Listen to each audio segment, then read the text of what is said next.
form a more perfect union.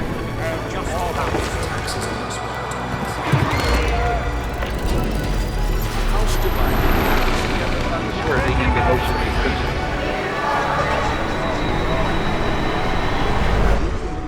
To each other, our lives, our fortune, and our sacred honor.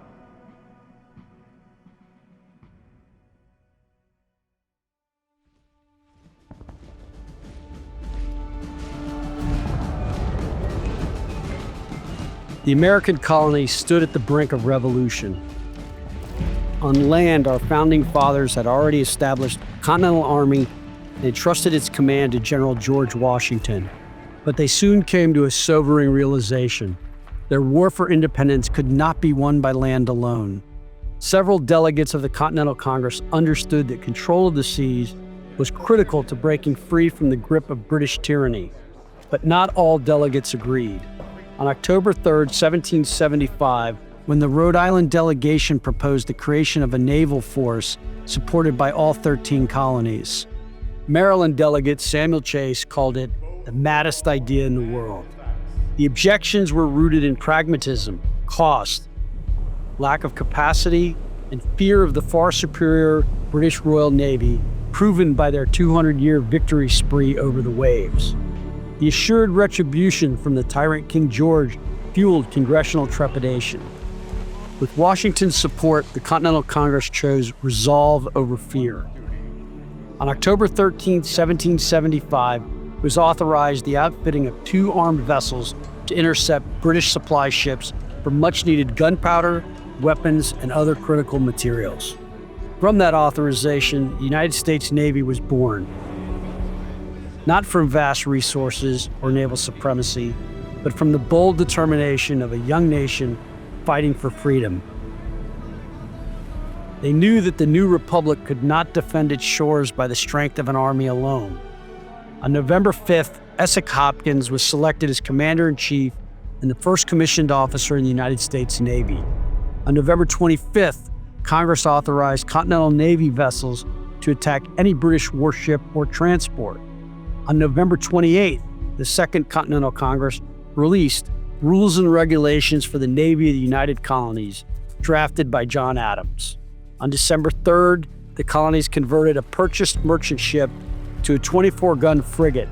That ship would be renamed the Alfred and became the first ship commissioned in the Continental Navy with the flag raised by Lieutenant John Paul Jones. And on December 11th, Congress authorized the construction of 13 frigates to be built in 7 different ports in the colonies. Despite these efforts to jumpstart a naval force, it was a slow beginning.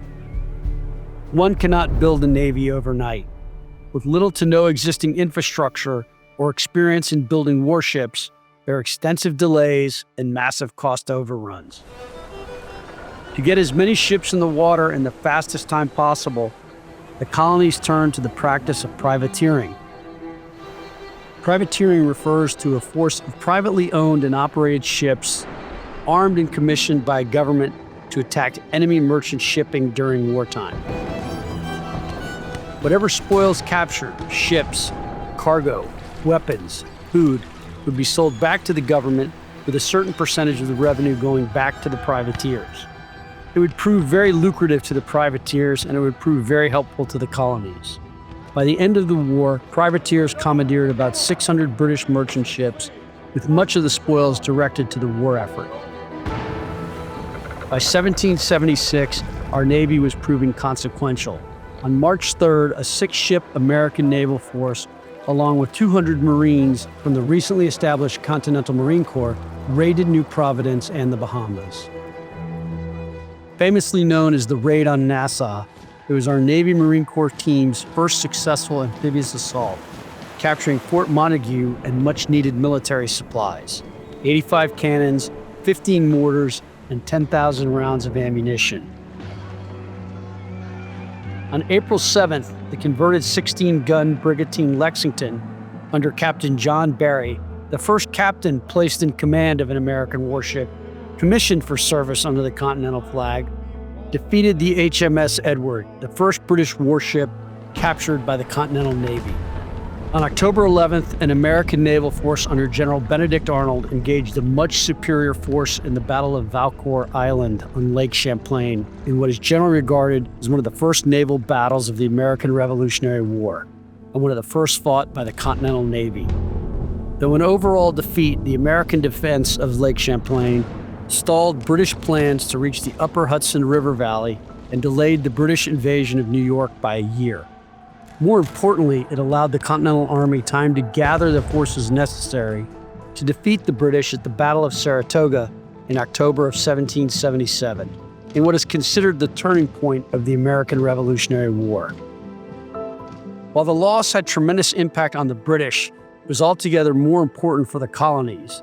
Victory had convinced France to lend their navy to our cause, which at the time was one of the most formidable naval powers in the world. The Franco-American alliance was ratified by Congress on June 6, 1778. With the French entry into the war, General Washington quickly recognized that the French Navy would be critical to victory. Britain's ability to move large forces by sea had resulted in the capture of New York City in 1776 and Philadelphia in 1777. As Washington would later say in 1780, in any operation and under all circumstances, a decisive naval superiority is to be considered as a fundamental principle and the basis upon which every hope of success must ultimately depend. His words were prophetic.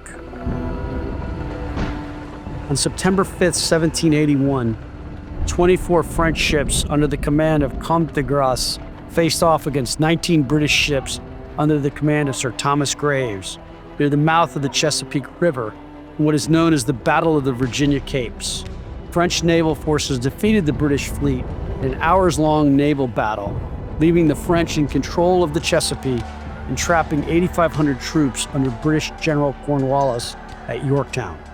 It was one that sealed the outcome of the war.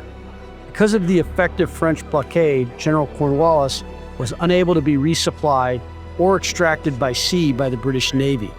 The British would soon be surrounded by land as well as with a combined American and French army traveling from New York.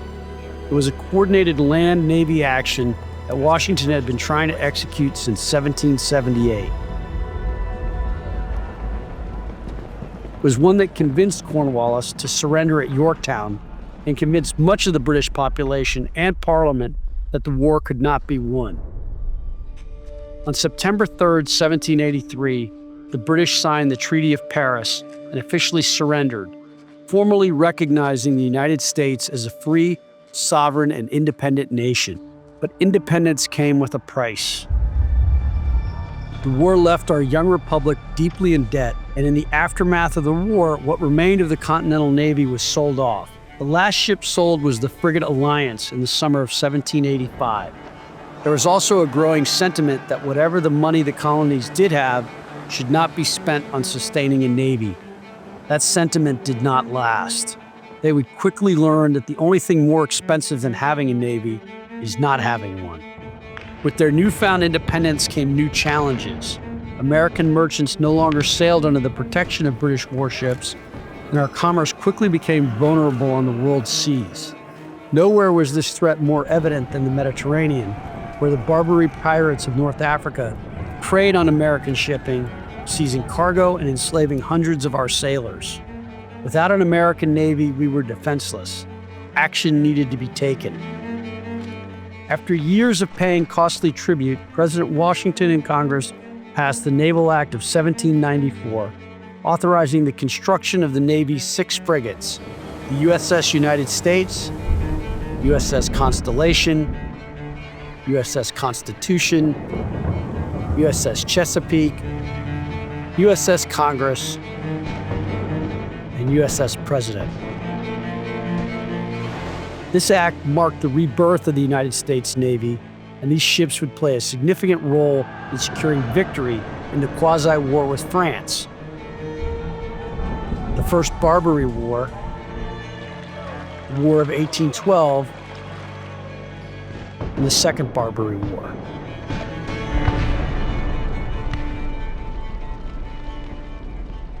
The Navy's earliest years were far from easy, but far more successful than they may have appeared. The Continental Navy, supported by privateers, not only disrupted British reinforcements, but also shook the foundations of Britain's trade-dependent economy. From the beginning, it was clear sea power was essential to securing our independence. Perhaps most important, American officers and sailors demonstrated extraordinary valor, even in the face of overwhelming odds, a characteristic that would permeate the U.S. Navy even into the darkest days of World War II and to today. Alfred Thayer Mahan once wrote, "Whoever rules the waves rules the world." An adage is true today as it was throughout the history of our great country. It has also confirmed a belief I personally espouse, that to be a superpower, you must be a sea power. As Secretary of the Navy, I'm profoundly grateful to every individual who has served and to every sailor and Marine who has stood to watch, past and present, in defense of our Republic. Let us honor the legacy of those who came before us. Let us reflect on the enduring spirit that began in 1775, because that spirit, one forged in honor, courage, and commitment, remains in all of us today. Thank you for joining me today to celebrate our shared heritage. May God bless you, the Navy Marine Corps team, and the United States of America.